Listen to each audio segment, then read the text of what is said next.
yo, I've got Brooke at my house again, because he just messages and then goes, let me help you out with that thing. And that's a bloody brother. Actually, when I was driving to see you, I was like, oh, I fucking got a beautiful heart connection with Brooke. I'm glad you and I are in a circle with each other. Inner circle, I said, not in a circle. Inner circle. I've really been feeling into who's in my heart connections and like my boundaries on my heart connections, and like how when I feel into who I have a heart connection with, I'm like, recently, I'm like, wow, I really want to solidify that. How can I, when I feel into this connection between me and Brooke. What's the thread? We're mates, right? Because Brooke gives me a lot of love back. Like, I don't just have to give love, I don't just give love to Brooke and be like, bro, I want to show up for you in this way. It's like, I get the phone calls from Brooke being like, oi, let's go do that thing that you need to do. I'm like, oh, that's great. I can let that love in. I can allow myself to receive that. Anyway. So, yeah. I think that's the thing is that, you know, it's spoken about, there's a golden thread between people when they connect. And then when there's, like, there is that connection there. And then somehow, there's lots of people in my life that I just have connection with, and I ring them at certain times or communicate with them. And it's exactly what they need in that space, in that time. And it's like, if I just trust into that, it's a bit of a lost art form, I think, or a bit of a, you know, a deep piece of connection that we've not been privy to for a long time, and the way society runs at the moment. So it's like we have telephones, but what about that piece that's just out there in the ethernet, like you said 100%. This morning? You're sitting there thinking, and I ring you.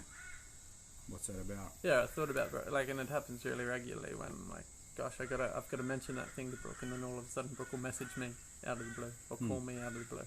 And so it's like, what we're saying is trust your gut rather than just waiting for your mate to do that Facebook fucking post that says I really need help or whatever, because often they don't actually happen. Like, feel into your mates that you are heart connected to, because you do have the capacity, we do as humans have the capacity to feel into where our heart connections are at, where these human beings are at emotionally, mentally, whatever. Like, it's there. We've got the capacity. Trust that thing that comes in, feel into it, and see what's true about it, you know? Like, sometimes it's amazing what, if I let myself go into that place, what actually comes up for me, and then what needs to be done from that place. So, yeah. We were just talking on the drive. Brooke likes to say the words, like, I use the word entity a lot, but Brooke says about a circle, like, that it's got its own head, right? If we're being too strict and too in the masculine, right, in this pendulum of masculine to feminine, it's like, how can we be balanced in this circle, being a balanced circle, being masculine, feminine, even though it's a men's circle? If we're too rigid and too forceful in our structure, there's no flow, there's no room for flow. And especially, like, Brooke and I have leveled up in our facilitation since hosting these men's and women's circle on a weekly basis. Because what we found very quickly was that the rigid structure that we usually bring to men's group didn't work. Like, just wasn't the space. And so how we ended up structuring it, after a little drop-in, little meditation, we do the check-in round. Every individual speaks for a couple of minutes about the emotions that they're feeling. And then the round after that, what we did is that we put the talking stick in the middle, and we just say, the space is open for if you feel like you cut yourself short in your check-in, or you have more to share or more to come up from other people's sharing, and that you need to take the talking stick and share more. That space is available. And then we legitimately sit the fuck back, and Brooke and I sit inside, and Carol, and we sit in silence. And that shit, if we brought that to men's group, men would be uncomfortable as fuck, right? The structure needs to be next. What's the next round? Keep it warrior, keep it sharp, right? It's like with this like real balanced circle, it's like we take our hands off the wheel.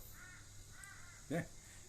It's been, in that space, it's really about learning to be the servant leader and just understand that whatever comes to the circle is needed in that moment. So a lot of times it's about, you know, we don't know when I say the head of the circle, so what's the actual energy of the group that's come together to sit in that space that particular time. And there's always a theme. There's always an underlying theme. Even when you do full weekends, there's an underlying theme within the group of people that's there. They're all there together for a collective energy and for that to all get shared. So, yeah, take your foot off the steering wheel and let it be the magic that it needs to be in that space is the beauty. And then people get to share what's true for them, and then all of a sudden it's been sitting there for someone and it gets to boil up, and then the next person speaks and it gets louder and louder and louder. So it's and they really get the opportunity to see what's alive.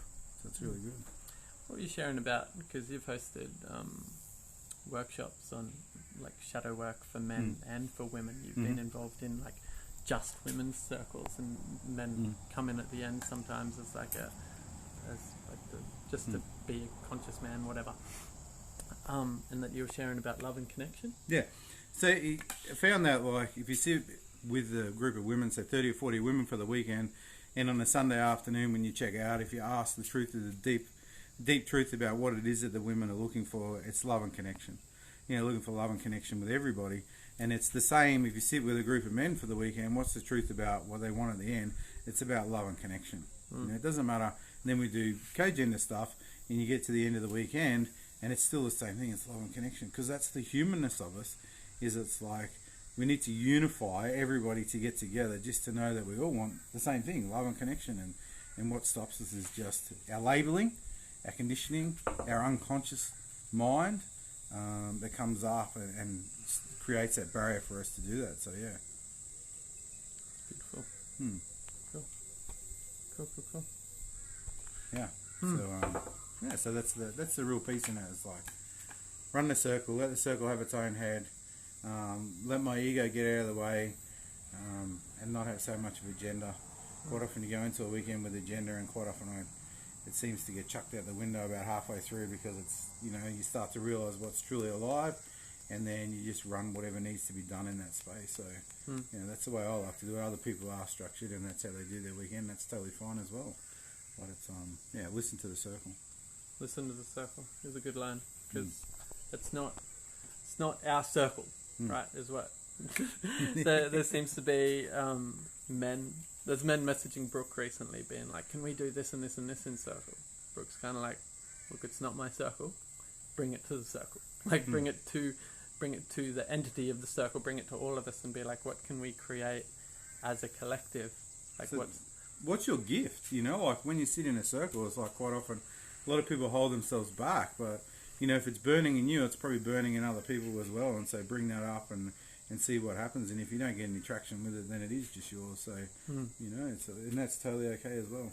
Have courage in that when you go on to share. And this is for people that don't sit in circle, right? Because we sit in circle a lot, but I know that's not everyone's culture. If you have a group of friends that you share with, or you've got your close group of mates, and it's like, fuck, I need to share this stuff, but it's weird, our friends don't share emotions like that. It's like you may be the catalyst to create that culture for your group. Like if you're feeling really like afraid of this next step in your life, or like you feel like everyone's settling down and blah blah blah blah blah, and what that means, like it's like bring that to your friends, share that stuff, because they might be experiencing the same things. We all have the same fears that show up. So what we're saying in circle, like there was one months ago where I remember one man started sharing about fearing his potential, right? Fucking set off 3 other men in the space that all went, oh, like what? And all 4 of these men basically had to do a big process on it, right? And it was something that we hadn't really touched on. I hadn't seen touched on, like to the degree that we hit it that night. And it was just like so prevalent in all of those men's week. Well, so if we take it back from men, how many women, if they're honest out there, are absolutely scared of their potential? If they got out there, actually put themselves out there, showed up 100%, and they were fully accepted in that potential, what the fuck might happen? Like the fear that comes up in that, I know that for me, that's quite often the fear that gets me going as well, is like, well, if I show up, what am I going to have to do? Where am I going to have to be?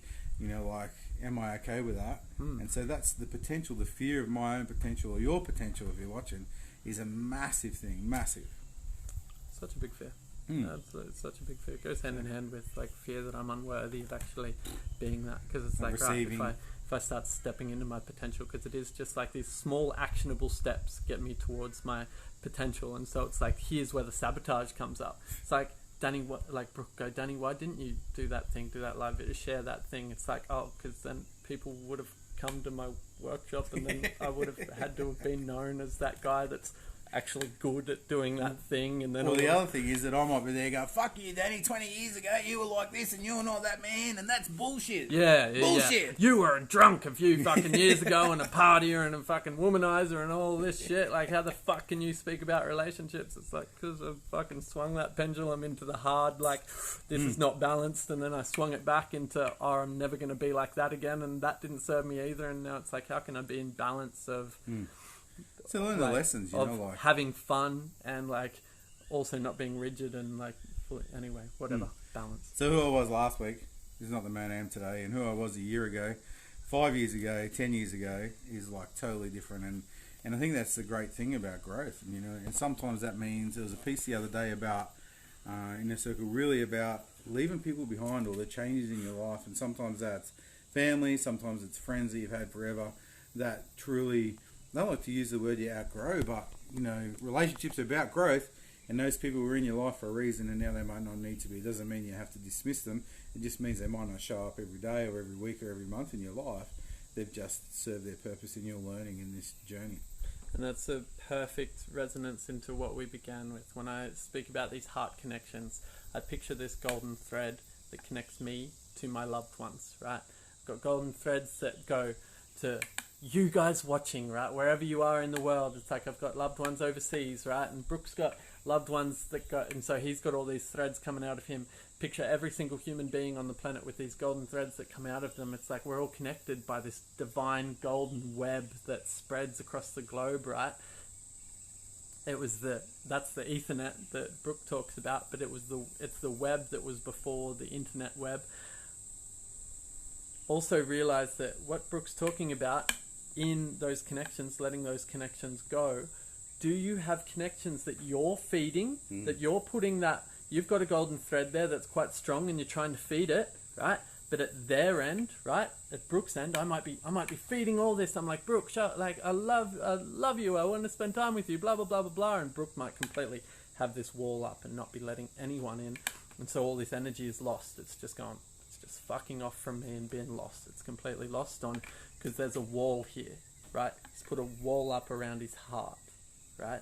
And all of us have heart walls to a degree. It's like, am I actually open to fully receiving the love that these human beings are trying to give me? People show up in love in different ways. It might just be a phone call and catch up. It might be offering or sharing things. It might be time, space, energy, whatever resources, you know? But, like, are you actually open to receiving it? I ask myself. Am I actually open to receiving it? It's been a big thing for me in the last few months, because far out, some people have started sharing and loving on me to such a degree that my entire system is like, holy shit, can I really receive this amount of love? And there's a piece there too with people that are really feeling unworthy at the time, and some work was done this week with a man. It was like, you know, he's really feeling unworthy of receiving that love, and yet he knew there was people out there really wanting to, and the more they pushed it, the more they gave to him, the more he shut down because he was unworthy of that, right? So it's like, be super careful of that. And the other thing is, know for sure, if you're putting out to someone all the time and they're not putting back, they're not interested, and maybe you should put your energy somewhere else and move on, right? Exactly, that's the boundary. So like, feel into that piece on like whether that love that you're putting out is fucking just going away, like is not being met, it's not reciprocated. Because we've got love here as brothers that is just the reciprocal. energy goes around. It goes around and around and around, and we can feel it, and it gets to be easy, and that's the way that we fucking show up. Do you have heart connections like that? Are you actually open to having heart connections like that, to having tribe and friends around you that can show up for you and that you can show up for as well? That's it. And I think that's a big piece, you know, like look at how equal is the give and take in those relationships, and then work out if they really serve you as well, you know. Like sometimes you have to give a bit more because people just aren't ready or can't accept it in that time, and if you can see that, maybe stay in it. But if it's a continuum thing, like think about where you choose to put your energy, and if it's not, you know, if it's not coming back to you, maybe you need to make that choice to not be in that relationship like that anymore, and that's perfectly okay. Yeah, it's entirely up to you. If you choose to stay in a relationship that the person does have a wall up and can't receive your love, right? It is a choice that you get to make that goes, right, do I want to stay in this relationship even though I feel that they're blocking me and not allowing me to love them? can I love them through that, knowing that eventually they'll break that wall down? But that's up to you in the time, energy, Trust. and space that you have to, like, they're your resources to give to that human. But as Brooke said, feel into whether you actually want to show up like that and give all your time, energy, and resources to that, or whether you need to cut that tie. And that's like, visualize that. These are the golden threads between you. Do I need to cut it? Can I not cut it from a fuck you, but cut it from a Doesn't serve me. this doesn't serve me anymore. No. Right. This is my boundary. We're not relating to each other anymore. We're not this. We're not And this. then- I'm no longer going to give this to you. See, when you cut the thread, if that person really works hard to put the hook back in you. Because they were getting things from your love, even though they had a wall up. They only let it in to a degree. Anyway, there's big pieces there. Yep. All right. This will do. We love you. I think that's it. And if anyone's interested in unlocking your unconscious mind tomorrow, Carol and I run a workshop at Springwood. We might chuck the details in the bottom, hey, Danny? We will. And yeah, thanks for that. Thanks for your time today, Danny. It was beautiful connecting with you and seeing where you're up to. Yep. And we'll see all you lovely people around. Love you Yeah. all. So Brooke and Carol hosting a workshop tomorrow. That's Sunday. We'll put the details in the thing. What's it called again? Unlocking your unconscious mind. Beautiful. Go to that. See you, people. What's it cost? What's it cost? $69 for 2 people. Beautiful. Cheapest chips. How good is that? Oh, it's cheapest chips. If you come in, I'll Cheapest fry on chips. some steak knives. Should have better go buy some. Anyway. We love you. Bye. See you later.